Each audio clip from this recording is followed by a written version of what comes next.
బాబాసాహెబ్ మన భావాల్లో ఎప్పుడూ కూడా బతికే ఉంటాడు.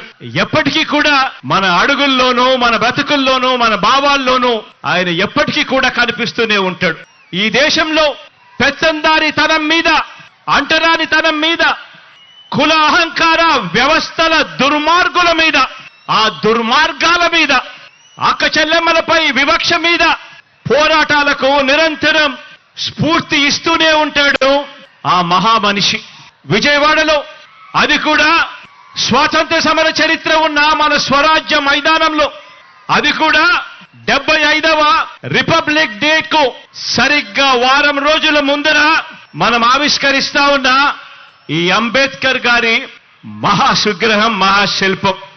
ఈ విగ్రహం కూడా నేను చెప్తా ఉన్నాను, ఈ విగ్రహం చూసినప్పుడల్లా కూడా ఈ విగ్రహం పేదల హక్కులకు, మహిళల హక్కులకు, మానవ హక్కులకు, ప్రాథమిక హక్కులకు, సమానత్వ ఉద్యమాలకు, రాజ్యాంగ హక్కులకు నిరంతరం కూడా ఈ విగ్రహం స్ఫూర్తి ఇస్తూనే ఉంటుంది అని చెప్పి కూడా ఈ సందర్భంగా తెలియజేస్తా ఉన్నా. ఈరోజు ఒకసారి గమనించినట్టయితే ఆయన అంటరానితనం మీద, ఆధిపత్య భావజాలం మీద ఓ తిరుగుబాటుగా ఆయనను ఎప్పుడు చూసినా కూడా, ఆయన విగ్రహాన్ని ఎప్పుడు జ్ఞాపకం చేసుకున్నా కూడా మనకు కనిపిస్తూనే ఉంటాడు.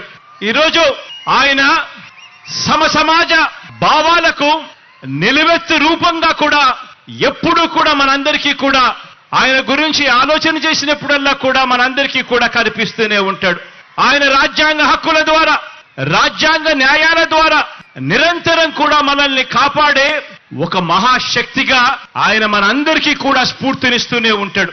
తమ గొంతు విప్పులేని దళిత వర్గాలకు, అల్పసంఖ్యాకులకు, వాయిస్లెస్ పీపుల్ కు, అంటే తమ గొంతు వినిపించలేని ఆ అట్టడుగు ఉన్న ఆ వర్గాలకు ప్రత్యేక నియోజకవర్గాలను ఏర్పాటు చేయాలని, వారికి రిజర్వేషన్ను కల్పించాలని చరిత్ర గరితిని మార్చిన పూనా పాక్ట్ జరగడానికి కారకులు ఆ అంబేద్కర్.